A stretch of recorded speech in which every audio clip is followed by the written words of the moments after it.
నిద్ర లేవాలి అని శాస్త్రం చెప్తోంది. నిద్ర లేచినప్పుడు ఎలా నిద్ర లేవాలి, ఎలా ప్రవర్తించాలి శాస్త్రం చెప్తోంది. కానీ చెయ్యవలసిన పని చేసేటప్పుడు శాస్త్రాన్ని సక్రమంగా పాటించామా, శ్రద్ధగా చేశామా లేదా అన్నది పక్కన పెట్టండి. నిషిద్ధ కర్మని చేసేటప్పుడు మాత్రం పరమ జాగ్రత్తతో ఎంతో శ్రద్ధగా చేసినట్లు కనపడుతుంది. అంత మాత్రం చేత అతను శ్రద్ధావంతుడు అని పిలవచ్చా? ఉదాహరణకి ఒక వ్యక్తి పూజ చేసుకుంటున్నాడు. పూజ చేసేటప్పుడు అతను ఎలా పూజ చెయ్యాలో అలా చెయ్యడం లేదు, శ్రద్ధ లేదు. కానీ ఒక దొంగతనం చేసే వ్యక్తి ఉన్నాడు, ఇతరుల యొక్క జేబులు కత్తిరించేవాడు. వాడు ఎప్పుడు ఎవరి జేబు కత్తిరించినా ఇన్ని జేబు దొంగతనాలు సక్రమంగా చేశాను, ఈ ఒక్క జేబు దొంగతనం సక్రమంగా చేయకపోతే వచ్చిన నష్టమేముందని చెప్పి అజాగ్రత్తగా చేయడు. ఏ దొంగతనం చేసినా పరమ జాగ్రత్తగానే చేస్తాడు. ఎందుకంటే ఏ ఒక్క దొంగతనంలో అతను దొరికిపోయినా అతని వీపు వాచిపోతుంది. కాబట్టి ప్రతి దొంగతనం చాలా జాగ్రత్తగా, చాలా మెళకువతో చేస్తాడు. అందుచేత అతను శ్రద్ధగా చేస్తాడండి అని చెప్పచ్చా? శ్రద్ధ అన్న మాటకు అసలు యథార్థమైనటువంటి అర్థమేది అంటే, శంకర భగవత్పాదులు జగద్గురువులు, మహాపురుషులు. కైలాస శంకరుడు కాలడి శంకరుడిగా అవతరించి ఈ భూమండలం మీద తిరిగి వేదము యొక్క ప్రమాణమును నిలబెట్టి అవైదికమైనటువంటి వాదనలను ఖండించినటువంటి స్వరూపం పార్వతీ పరమేశ్వరుల యొక్క సమాగమ స్వరూపం. అందుకే శక్తి స్వరూపమైనటువంటి పరదేవతల నిరంతరము కదులుతూ భారతదేశమంతటా పాదచారి అయి పర్యటించారు. పరమశివుడై తనలో తాను రమిస్తూ అహం బ్రహ్మాస్మి స్థాయిలో నిలబడి లోకానికంతటికీ ఉపదేశం చేశారు. ఏకకాలమునందు రెండిటినీ నిర్వహించిన వారు కనుక వారిని పార్వతీ పరమేశ్వరుల సమాగమ స్వరూపము అని పిలుస్తారు. అటువంటి శంకర భగవత్పాదులు స్పృశించినటువంటి విషయం కానీ, శంకర భగవత్పాదులు చెప్పనటువంటిది కానీ, వారు చెయ్యనటువంటిది కానీ లోకంలో లేదు. అటువంటి శంకర భగవత్పాదులు శ్రద్ధ అనే మాట గురించి వ్యాఖ్యానం చేస్తూ ఒక మాట చెప్తారు. శాస్త్రస్య గురువాక్యస్య సత్యబుద్ధ్యావధారణ సా శ్రద్ధ కదితా సిద్భిః యయా వస్తూపలభ్యతే. శ్రద్ధ అన్న మాటకు అర్థం అది. శ్రద్ధ అంటే శాస్త్రస్య, శాస్త్రమునందు, గురువాక్యస్య, గురువు యొక్క మాట యందు, సత్యబుద్ధ్యావధారణ, ఈ రెండూ సత్యములే. వేదం నోటి వెంట వచ్చినటువంటిది కానీ, గురువుగారి నోటి వెంట వచ్చినటువంటి మాట కానీ, ఈ రెండు మాటలు కూడా పరమ సత్యములు. అవి నిజమా కాదా అని నా బుద్ధి పెట్టి విచారణ చెయ్యవలసినటువంటి అవసరం లేదు. వారి నోటి వెంట వచ్చింది అంటే అది సత్యమే, అది నా ఉన్నతి కొరకే అని పరమ విశ్వాసంతో ఎవరు ప్రవర్తిస్తారో, ఎవరు ఆ రెండూ చెప్పినటువంటి మాటలని అనుష్ఠిస్తారో, వేదం చెప్పినటువంటి విషయాన్ని, గురువుగారు చెప్పినటువంటి విషయాన్ని అనుష్ఠించినటువంటి వాడెవరో వాడు సా శ్రద్ధ కదితా సిద్భిః, శ్రద్ధ ఉన్నవాడు అని చెప్పబడతాడు. అటువంటి శ్రద్ధ ఉన్నవాడికి యయా వస్తూపలభ్యతే, అతనికి ఉన్నటువంటి శ్రద్ధ కారణం చేత ఆ గురుభక్తి, శాస్త్రమునందు ఉన్నటువంటి భక్తి కారణముగా ఆయన పొందలేనిది అన్నది లోకంలో ఉండదు. ఆయన ధార్మికమైనటువంటి కోర్కెలు తప్ప అధార్మికమైనటువంటి కోర్కెలు కోరడు కనుక, శాస్త్రమునందు గురువునందు అనితరమైనటువంటి భక్తి కలిగినటువంటి వాడి జీవితము ధార్మికంగానే ఉంటుంది కనుక, అటువంటి వాడు కోరినటువంటి కోర్కెలను అనుగ్రహించడంలో భగవంతుడు ఎంత మాత్రమూ వెనుదీయడు. ఆ కారణం చేత అటువంటి వాడు సమస్తమైన ఈప్సితములను పొందుతాడు. కాబట్టి దానికి శ్రద్ధ అని పేరు తప్ప, శ్రద్ధ అన్న మాటలోకి ఇక ఏ ఇతర విషయాన్ని తీసుకొచ్చి చొప్పించడము సాధ్యం కాదు. ఈ శ్రద్ధ అన్న మాట 1కి 10 మార్లు మన కావ్యాలలో, పురాణాలలో నిరూపింపబడుతుంది. ఎంత శ్రద్ధాభక్తులు కలిగినటువంటి వారై ఉంటారంటే, ఒకప్పుడు శంకర భగవత్పాదులు నదికి ఈవలి ఒడ్డున ఉన్నారు. నదికి ఆవలి ఒడ్డున శిష్యుడు ఉన్నాడు. యథాలాపంగా శంకరాచార్యుల వారు శిష్యుణ్ణి పిలిచి ఇలా రా అన్నారు. ఇలా రా అంటే శంకరాచార్యుల వారి ఉద్దేశ్యం నదిని దాటి రమ్మని. కానీ శిష్యుడు గురువుగారు నన్ను ఇలా రమ్మన్నారు, నేను అలా రావడానికి వీల్లేదు. గురువుగారు ఎలా రమ్మన్నారో అలాగే వస్తాను. గురువుగారి మాట కన్నా నాకు శిరోధార్యం ఇంకొకటి లేదు అని ఆ నది మించి నడిచొస్తున్నాడు. అతని యొక్క శ్రద్ధకి, అతనికి గురువు యొక్క మాట యందు ఉన్నటువంటి విశ్వాసమునకు ఆ శిష్యుని యొక్క పాదము నది మీద ఎక్కడ పడుతోందో అక్కడ అందులోంచి పద్మములు ఉద్భవించి శిష్యుని యొక్క పాదములను వహించాయి. పద్మముల చేత వహింపబడినటువంటి పాదములు కలిగినటువంటి వాడు కనుక ఆయనకి పద్మపాదాచార్య అని పేరు వచ్చింది. శంకరాచార్యుల వారి ప్రధానమైన నలుగురు శిష్యుల్లో పద్మపాదాచార్యుల వారు ఒకరు. శ్రద్ధ అన్న మాటకు అర్థం అంత గంభీరంగా ఉంటుంది. శాస్త్రాన్ని నమ్మి బ్రతుకుతారు. శ్రీరామాయణంలో సీతమ్మ తల్లి సాక్షాత్ పరదేవతా స్వరూపిణి. ఆ లలితాపరాభట్టారికయే, ఆ శ్రీ మహాలక్ష్మియే సీతమ్మ తల్లిగా అవతరించింది. ఆవిడే చెప్పుకుంది అయోధ్యకాండలో అనసూయమ్మతో మాట్లాడుతూ, అమ్మా నా తండ్రి ఈ భూమిని ఆ నాగలి పెట్టి దున్నినప్పుడు నాంత నేనుగా పైకి లేచానని చెప్పింది. బాలకాండలో జనక మహారాజు గారు కూడా అదే చెప్తాడు. అథమే కృషత క్షేత్రం లాంగలాదుద్ధితామయ క్షేత్రం శోధయతా లబ్ధ్వా నామ్నా సీతీతి విశ్రుత అని చెప్పాడు. ఆమె నాకు జన్మించిన బిడ్డ కాదు, నాగలి పెట్టి యజ్ఞము చెయ్యడం కోసమని నేను దున్నుతున్నప్పుడు ఆ నాగలి చాటుకు తగిలి పైకి లేచింది భూమిలోంచి. ఏదో పద్మావతీదేవిలా ఒక మందసంలో దొరికింది అని రామాయణంలో లేదు. భూమి నుండి పైకి లేచింది ఆమె, ఉద్ధిత అన్నారు. అలా పైకి లేచి సీతానామ్నీతి విశ్రుత, సీత అనే పేరు తనే ఉంచుకుని అలా లోకంలో ప్రఖ్యాతి వహించింది. నాకు కుమార్తె అని అనిపించుకుంది కనుక జానకి అని పేరుతో నాకు గౌరవాన్ని తెచ్చింది అన్నారు. కాబట్టి సీతమ్మ తల్లి యథార్థమునకు రామాయణంలో మనుష్యకాంత కాదు, కానీ రాముడు పదహారణాల మనుష్యుడు. ఎందుచేత అంటే ఒక మనుష్యుడిగా వస్తే తప్ప రావణ సంహారం కాదని కేవలము నరుడిగా రావడం కోసం కౌసల్యాదేవి యొక్క గర్భవాసం ఆ కాలములో ఉండేటటువంటి నియమాన్ని అనుసరించి 12 నెలలు చేసి బయటికి వచ్చాడు. తతశ్చ ద్వాదశే మాసే చైత్రే నవమికి తిథౌ నక్షత్రేదితి దైవచ్చే శౌచ్య సంస్థేషు పంచషు గ్రహేషు కర్కటే లగ్నే వాక్పతాం బిందునా సహ ప్రోద్యమానే జగన్నాథం సర్వలోక నమస్కృతం అన్నారు మహర్షి. 12 నెలలు కౌసల్యా గర్భవాసం చేసినటువంటి సమస్త లోకముల చేత నమస్కరింపబడేటటువంటి జగన్నాథుడైనటువంటి శ్రీ మహావిష్ణువు నరుడిగా అవతరించి, నరుడైతే తప్ప రావణ సంహారం చెయ్యడం కుదరదు కనుక బ్రహ్మగారిచ్చినటువంటి వరాన్ని సత్యం చేయడం కోసం ఒక మనుష్యుడిగా వచ్చి మనుష్యునిగా ప్రవర్తించి మనుష్యునిగా జీవించి రావణ సంహారం చేశాడు. అందుకే వాల్మీకి మహర్షి నారదుణ్ణి రాముడి యొక్క గుణగుణముల గురించి అడిగినప్పుడు కూడా ఈ కాలమునందు ఈ లోకంలో 16 గుణములు కలిగినటువంటి పరిపూర్ణమైన మనుష్యుడెవరు అని అడిగాడు తప్ప భగవత్ స్వరూపం ఎవరు అని అడగలేదు. కోన్వస్మిన్ సంప్రదం లోకే గుణవాన్ తస్య వీర్యవాన్ ధర్మజ్ఞశ్చ కృతజ్ఞశ్చ సత్యవాక్యో దృఢవ్రతః చారిత్రేణ చ కోయుక్తః సర్వభూతేషు కోహితః విద్వాన్ కః కస్సమర్థశ్చ కశ్చైక ప్రియదర్శనః ఆత్మవాన్ కో జితక్రోధో ద్యుతిమాన్ కో ననసూయకః కస్య బిభ్యతి దేవాశ్చ జాతరోషస్య సంయుగే అని అడిగాడు. ఈ 16 గుణములు పరిపూర్ణముగా కలిగినటువంటి మానవుడు ఈ కాలమునందు ఈ లోకములో ఎక్కడ ఉన్నాడో నాకు చెప్పవలసింది అని అడిగాడు.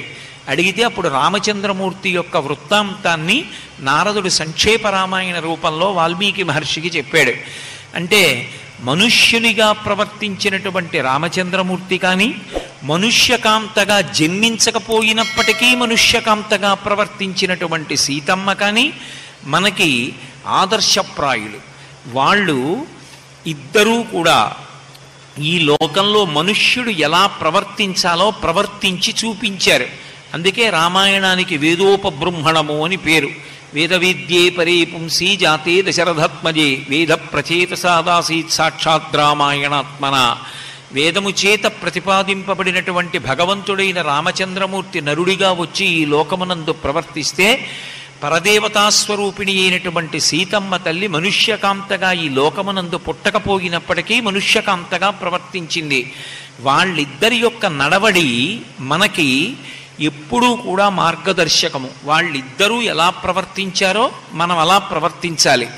వేదము చదువుకోకపోయినా రామాయణం చదువుకుంటే చాలు. వేదంలో ఏది చెప్పారో రామాయణంలో సీతారాములు దాన్నే అనుష్ఠించి చూపిస్తారు. శాస్త్రము చెప్పినది ఏది ఉందో దాన్ని మాత్రమే అనుష్ఠించాలి. గురువుగారు చెప్పినది ఏది ఉందో దాన్నే అనుష్ఠించాలి. ఈ రెండు సత్యములు అనేటటువంటి బుద్ధితో అనుష్ఠించాలి. అలా అనుష్ఠించిన వాడు ఎవరున్నాడో వాడు శ్రద్ధ కలిగినటువంటి వాడు. అందుకే రాముడు శ్రద్ధాళువు, సీతమ్మ తల్లి శ్రద్ధాళువు, వాళ్ళకి శ్రద్ధ కలిగిన వాళ్ళు అని పేరు. అటువంటి శ్రద్ధ లోకంలో అత్యంత ప్రధానమైనదై ఉంటుంది. మనుష్య జీవితము తరించాలంటే తప్పకుండా ఉండవలసినటువంటి లక్షణం ఏది అంటే శ్రద్ధ కలిగి ఉండాలి. ఆ శ్రద్ధ గురువు యొక్క వాక్యము చేత మనకి ఉద్దీపనమవుతుందంటే బాగా పెరుగుతుంది. ఆ గురువు వేదంలో చెప్పినటువంటి మాట కన్నా భిన్నమైనటువంటి మాట గురువు చెప్తాడా? ఒక్కనాటికి చెప్పడం. ఒకవేళ లోకంలో ఎవరైనా వేదానికన్నా కూడా వ్యతిరేకంగా చెప్పారనుకోండి, అది ప్రమాణం కాదు. ఎంత గొప్పవాడనిపించుకున్నవాడైనా కావచ్చు, వేద వ్యతిరిక్తంగా చెప్పిన మాట సత్యము కాదు, ప్రమాణము కాదు, ఆచరణీయము కాదు. దాన్ని ఆచరించవలసినటువంటి అవసరం ఉండదు. గురువు అన్నవాడు ఎవ్వరూ కూడా అలా చెప్పడు.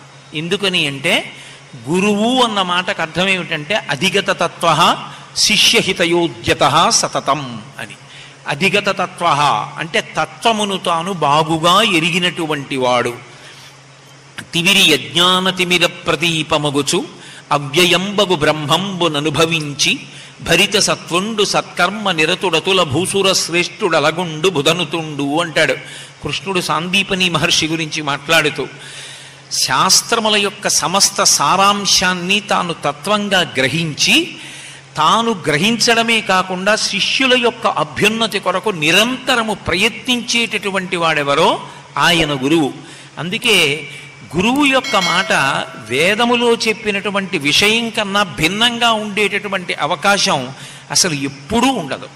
గురువుగారు చెప్పిన మాట, వేదంలో చెప్పిన మాట రెండూ ఒక్కటే అయి ఉంటాయి తప్ప అసలు వేదంలో చెప్పనటువంటి విషయాన్ని గురువుగారు చెప్పడం అనేటటువంటి మాట ఉండదు.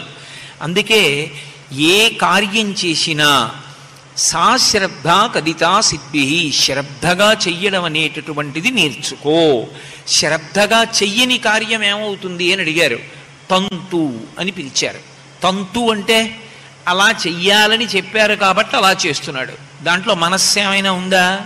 దాంట్లో శాస్త్రానికి ప్రమేయం ఏమైనా ఉందా? అందులో గురువుగారి మాటకి ప్రమేయం ఏమైనా ఉందా? ఏం ఉండదు. ఆయనకు అలా చెయ్యాలనిపించింది అలా చేస్తూ ఉంటాడు. అప్పుడు దానికి ఆ చేసిన పనిని ఏమని పిలుస్తారంటే శాస్త్రంలో తంతు చేశాడు అంటారు. తంతు అంటే దానికి ఏం ప్రమాణం లేదు. అలా ఆయన చేశాడు, ఏమైనా అభ్యున్నతి కలుగుతుందా? చెప్పడం కష్టం.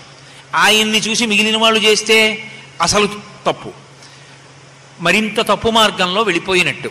అందుకే ఏ పనైనా చేసేటప్పుడు శ్రద్ధాళువై చెయ్యమని చెప్పారు. శ్రద్ధ అన్న మాట గురించి నేను మీకు ఒక విషయంలో అన్వయం చేసి చెప్పాలి అంటే, మనందరం ప్రతిరోజు పూజ చేస్తూ ఉంటాం. పూజ చెయ్యకుండా ఎవరు ఉండరు. అసలు పూజ చేస్తే ఏమొస్తుంది? నేను ప్రతిరోజు భగవంతుణ్ణి పూజ చేశాననుకోండి, ఏమొస్తుంది నాకు అని అడిగారు అనుకోండి. ఏమంటే నాకు మీ కోరికలు తీరుతాయి అన్నారనుకోండి. నాకే కోరికలు లేకపోతే అప్పుడు ఎందుకు నేను పూజ చేయడం? అంటే ఎవడు పూజ చేశాడో వాడు పూజనీయుడవుతాడు. ఎందుకు పూజనీయుడవుతాడు అంటే దానికి కారణము శ్రద్ధ. నేను మీతో ఆ విషయాన్ని బాగా స్పృశిస్తే మీకు అర్థమవుతుంది. మనకి లలితా సహస్రనామ స్తోత్రంలో వ్యాస భగవానుడు పూజ గురించి మాట్లాడుతూ ఒక మాట అంటాడు, పంచసంఖ్యోపచారిణి అని పిలిచాడు. భగవంతుడికి చేసేటటువంటి ఉపచారములకు పూజ అని పేరు. పూజ ఎప్పుడు చెయ్యాలి అంటే మన ఇష్టం వచ్చిన సమయంలో, మనకి అనుకూలమైనటువంటి కాలంలో మనిష్టం వచ్చిన రీతిలో పూజ చెయ్యడానికి వీలు లేదు.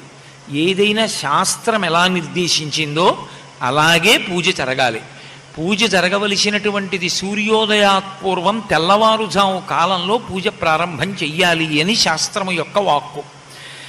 అది కేవలము భగవదారాధన కొరకు మాత్రమే వినియుక్తమయ్యేటటువంటి కాలము తప్ప ఏ ఇతరమైనటువంటి పనికి కూడా ఉపయోగించడానికి ఉపయుక్తము కాని కాలము. కేవలము భగవదనుగ్రహం పొందడానికి వీలైనటువంటి మనసు ధ్యానమునందు నిలబడగలిగినటువంటి వాతావరణము అంతటా ప్రకాశించేటటువంటి కాలము కనుక ఆ తెల్లవారుజాము కాలం పూజకి ఉపయుక్తమై ఉంటుంది. అటువంటి పూజాకాలంలో పూజ చేస్తున్నాను అన్నప్పుడు ఏం చేస్తాడు? పూజలో భగవంతుడికి ఉపచారములు చేస్తాడు. ఏదో భగవంతుణ్ణి ఆవాహయామి అంటాడు, అయ్యా రండి. ఆవాహయామి అంటే స్వాగతం పలకడం. అక్కడ లేదా మూర్తి, అక్కడే ఉంది. అయినా ఆర్తితో పిలుస్తాడు. నేను మీ ఇంటికి వచ్చాను అనుకోండి, మీరు నన్ను రమ్మని పిలిచారు, నేను మీ ఇంటికి వచ్చాను, గుమ్మం దగ్గరికి వచ్చి చెప్పులు విప్పుకుంటున్నాను. ఇప్పుడు నేనేం చేస్తాను? మీ ఇంట్లోకి వస్తాను. ఎందుకంటే మీరు ఆహ్వానించారు, నేను అంగీకరించాను, వచ్చిన ప్రయోజనమే అది. కాబట్టి ఇప్పుడు గడప దాటి లోపలికి వస్తాను. అయినా మీరేమంటారు? అయ్యా రండి రండి రండి రండి కోటేశ్వరరావు రండి అంటారు. ఎందుకు అనడం? అలా అనకపోతే నేను రానా? వస్తాను. మరి అనడం ఎందుకు అంటే పొంగినటువంటి ప్రేమ వాగ్రూపాన్ని పొందితే ఆహ్వానమవుతుంది. అయ్యా రండి అని పరమ సంతోషంతో ఆహ్వానం పలుకుతారు. అలాగే పరమేశ్వరుడికి కూడా ఆవాహయామి, రండి కూర్చోండి, ఆసనం సమర్పయామి, ఇదిగో ఆసనం వేశాం కూర్చోండి, పాదయోహో పాద్యం సమర్పయామి, కాళ్ళు కడుక్కోండి, హస్తయోహో అర్ఘ్యం సమర్పయామి, చేతులు కడుక్కోండి. మన ఇంటికి ఒక అతిథి వస్తే మనం ఎలా సత్కరిస్తామో అలాగే భగవంతుడి విషయంలో కూడా ఉపచారములు అంటారు. ఉపచారములు అంటే ఒక అతిథి మన ఇంటికి వస్తే మనం ఎలా గౌరవం చేస్తామో అలాగే భగవంతుడి పట్ల కూడా గౌరవం చేస్తాం. అయ్యా స్నానం చెయ్యండి, నీళ్లు పెట్టాం, స్నానం చేశాక ఒళ్ళు తుడుచుకోండి, ప్లోత వస్త్రం ఇస్తున్నాం, ఓ తువ్వాలు ఇస్తున్నాం. అయ్యా స్నానం చేశారా, ఇదిగో ఈ కొత్త బట్టలు కట్టుకోండి, మీకోసమే సిద్ధం చేశాం, ఈ వస్త్రద్వయం కట్టుకున్నారా, బొట్టు పెట్టుకోండి, చందనం రాసుకోండి అని మనం వచ్చినటువంటి అతిథిని ఎలా సత్కరిస్తామో భగవంతుణ్ణి కూడా అలాగే ఉపచారముల చేత పూజ చేస్తాం. పూజ అన్న మాటకు అర్థం ఏమిటంటే గౌరవించుట. ఈశ్వరుణ్ణి గౌరవం చేయడమే పూజ అని పేరు. ఈ పూజ యందు పంచసంఖ్యోపచారిణి అన్నాడు వ్యాసమహర్షి. 5 ఉపచారములు మాత్రం ప్రతి ఇంట్లోనూ జరుగుతూ ఉండాలి. ఆ 5 ఉపచారములను చెయ్యకపోతే ఆ పూజకి అర్థం లేదు. అసలు అది పూజ చేశారని చెప్పడం కుదరదు. ఏవి 5 ఉపచారాలు? గంధ పుష్ప ధూప దీప నైవేద్యములు అంటారు. ఈ 5ంటిని పంచోపచారములు అంటారు. ఇవాళ దేశంలో దురదృష్టం ఎలా ఉంది అంటే దేవాలయాలలోనూ గంధపు సానం ఉండదు, గంధపు చెక్క ఉండదు, ఇళ్లల్లోనూ గంధపు సానం ఉండదు, గంధపు చెక్క ఉండదు. మరి ఏది గంధం రూపంలో ఈశ్వరుడికి మనం వల్లతేది అంటే ఎక్కడో ఏదో అమ్ముతూ ఉంటారు, అదంతా కొయ్యకుండా అందులో కొంత పరిమళ ద్రవ్యాన్ని కలిపి అమ్మేస్తూ ఉంటారు. అది తీసుకొచ్చి ఈశ్వరుడికి అలదేస్తూ ఉండడం, అది తీసుకొచ్చి బిందెల నీళ్లల్లో కలిపి ఈశ్వరుడికి అభిషేకం చేసేస్తూ ఉండడం. అసలు నిజంగా చందనం అంటే సాన మీద చందనపు దొంగ అరగ తీసి చందనాన్ని తీయాలి. ఇప్పటికీ చాలా ఇళ్లల్లో సశాస్త్రీయంగా అలా గంధాన్ని తీసి ఈశ్వరుడికి అలదుతూ ఉంటారు. అటువంటి చందనం ఈశ్వరుడికి సమర్పించాలి. అది ప్రతి ఇంటిలోనూ జరగవలసిన ఉపచారం. ఇంట్లోనే ఆ ఉపచారం జరిగితే దేవాలయంలో తప్పకుండా జరగాలి.